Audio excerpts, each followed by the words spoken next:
Bonjour et bienvenue dans cette nouvelle vidéo. Et aujourd'hui, nous allons faire la méthodologie du commentaire composé pour l'écrit du bac de français. C'est parti!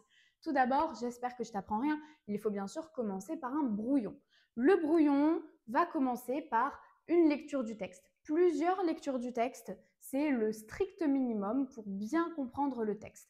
Une fois que tu as lu le texte plusieurs fois, au moins 2 ou 3, eh bien, tu vas devoir analyser phrase par phrase, faire une sorte d'analyse linéaire pour trouver des éléments importants à mentionner dans ta copie. Si tu n'as pas d'idée, si tu ne sais pas comment analyser, essaye de trouver des remarques à faire concernant le vocabulaire. Est-ce que ce qui est dit est mélioratif, péjoratif? Pourquoi c'est mélioratif? Est-ce que c'est une description? Est-ce que c'est quelque chose d'élogieux? Est-ce que c'est normal que ce soit mélioratif? Est-ce qu'on dresse un portrait positif de quelqu'un, de quelque chose, d'un animal, d'un objet? Si c'est péjoratif, pourquoi? Est-ce que c'est une critique? Est-ce que c'est une dénonciation? Est-ce que c'est une satire?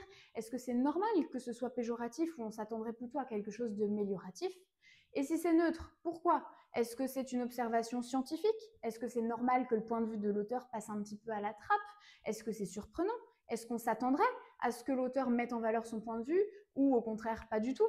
Essaie de te poser ces petites questions pour bien t'aider à analyser le texte et à comprendre ses enjeux.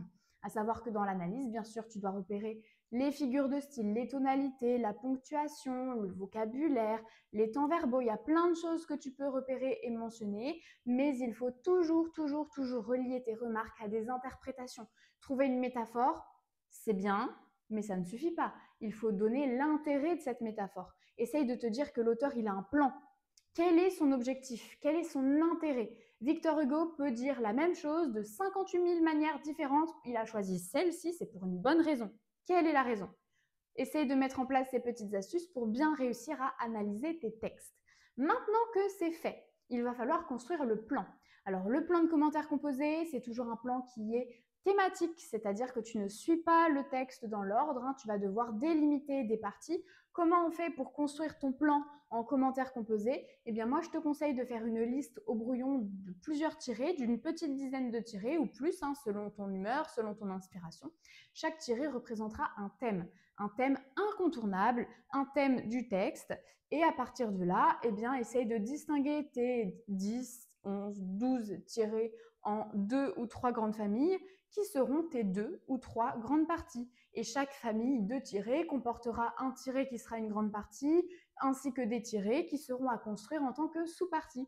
Ou même si tous tes tirés correspondent à des sous-parties, rajoute un tiré en tant que grande partie, et si tu as trop de tirés, eh bien fusionne-en certains ou alors supprime les moins pertinents, à toi de voir. Je rappelle qu'au niveau du classement, on classe toujours les informations, les sous-parties, mais aussi les grandes parties, de la plus évidente à la plus subtile. Ce que tu as repéré après une première lecture, c'est toujours à mentionner en premier, alors que ce qui t'a valu plus de temps, ce qui t'a nécessité beaucoup plus d'efforts au niveau de la réflexion, ça, il faut le mentionner plutôt dans les sous-parties, la deuxième ou la troisième sous-partie, ou alors dans la deuxième ou la troisième grande partie.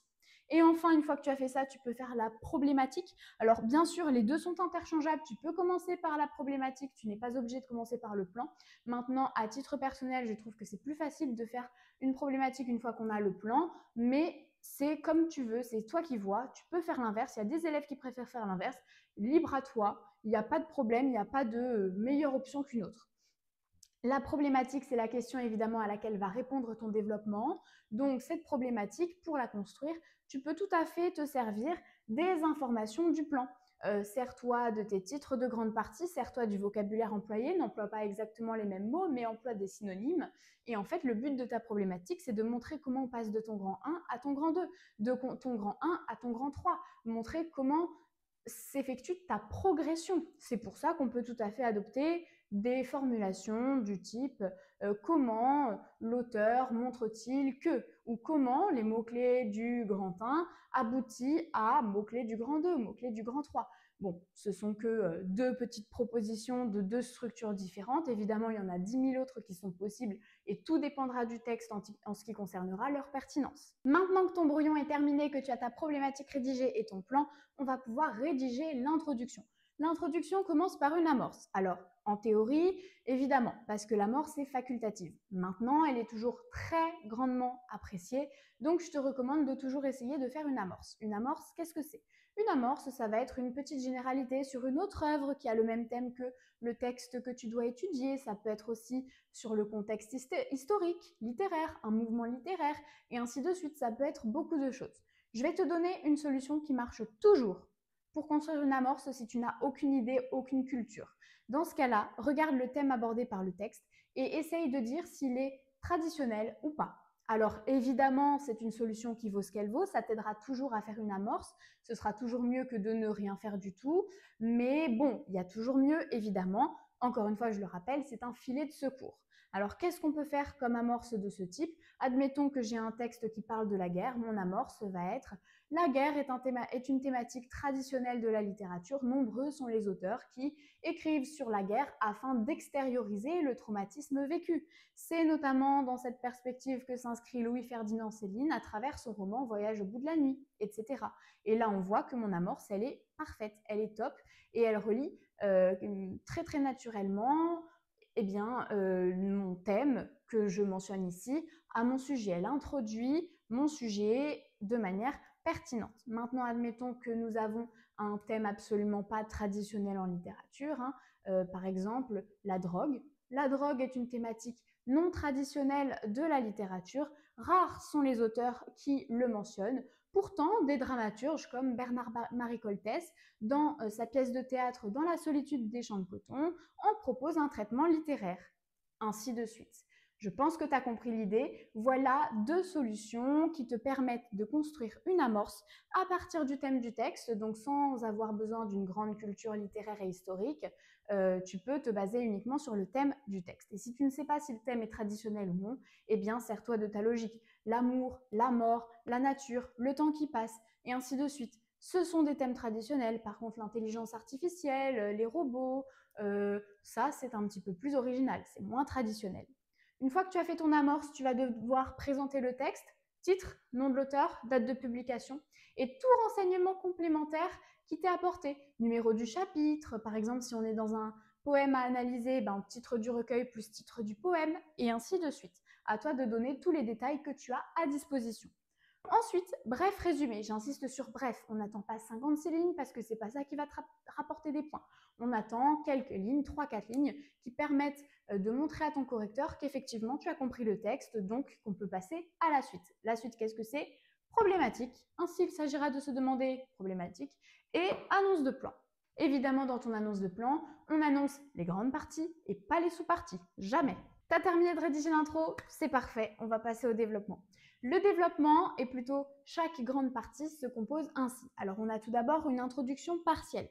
L'introduction partielle, elle n'est pas obligatoire, mais elle est toujours appréciée. Ça va être une sorte de mini-sommaire qui présente un petit peu la partie à venir, dans laquelle on va rappeler le titre de la grande partie et les titres des sous-parties qui la composent et rien de plus, on ne spoile pas trop.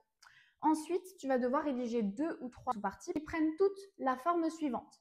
Le titre sous forme rédigée. Je rappelle que le titre du type grand 1, petit b, tout ça sur ta copie, ça n'apparaît pas. En revanche, il faut quand même que tes titres soient inclus d'une certaine manière pour qu'on puisse comprendre un petit peu comment tu développes ton argumentaire. Et donc, ton titre apparaîtra, oui, mais, sous forme rédigée, en tant que première phrase de chaque sous-partie. Donc, ton titre sous forme rédigée. Et ensuite, tu vas constamment alterner entre une citation du texte, l'analyse d'une citation, une citation, son analyse, et ainsi de suite.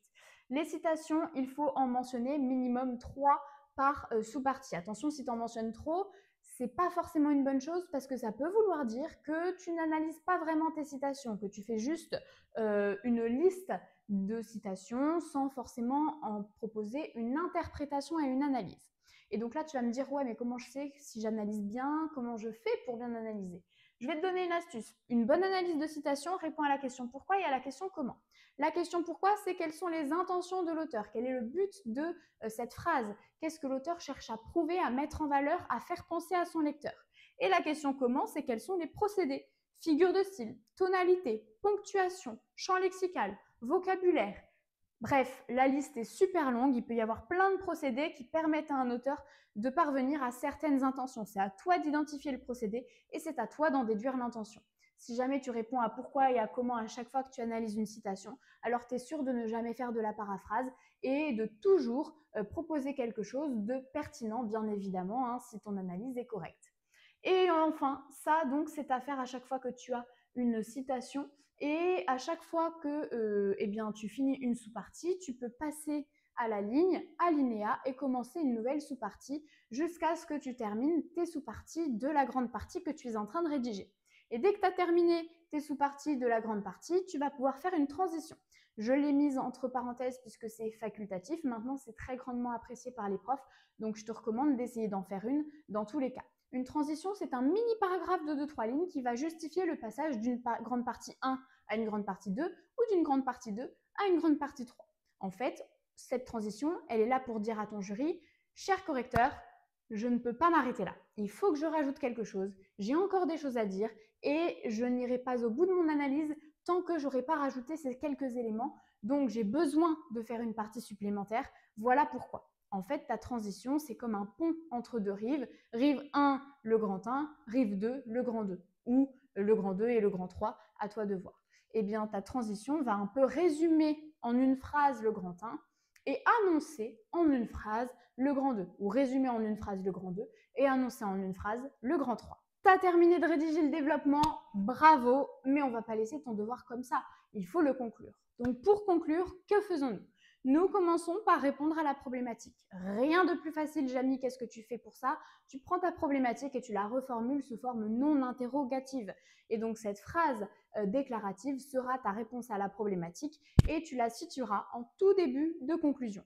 Maintenant que tu as fait ça, il va falloir développer quand même, parce qu'on ne peut pas s'arrêter là. Qu'est-ce que je veux dire par développer? Il va falloir résumer tes arguments principaux. Alors, résumer rapidement, hein, je parle de développer, mais je ne veux pas dire faire 45 lignes. En quelques lignes, 3, 4, 5 maximum, tu résumes ton argumentaire, les éléments les plus importants que tu as mis en valeur, sans donner d'exemple et sans citer le texte. Très important, on ne parle que des arguments. Et enfin, tu vas proposer une ouverture. Alors, l'ouverture est facultative et dépendra bien évidemment de ta culture littéraire, puisqu'en général, une ouverture de commentaires composés est une ouverture qui porte sur une autre œuvre qui partage la même thématique. À toi de fouiller un petit peu dans ta mémoire pour voir si tu connais des œuvres qui partagent le même thème. Si oui, tu peux en mentionner une en ouverture en citant son auteur, son titre et en expliquant un petit peu quel est le thème commun, par exemple. Ou alors, si jamais ce thème commun est abordé d'une manière différente, tu peux aussi montrer que le thème est le même, mais que le traitement réservé est un peu différent. Alors, tu ne vas pas faire une dissertation de 56 lignes, bien évidemment, pour le prouver, mais il faut quand même le développer en 2-3 lignes pour bien faire le lien et que le correcteur ne reste pas sur sa faim. Et voilà, la vidéo du jour est terminée. Je te souhaite bon courage et je te dis à très bientôt dans de nouvelles vidéos.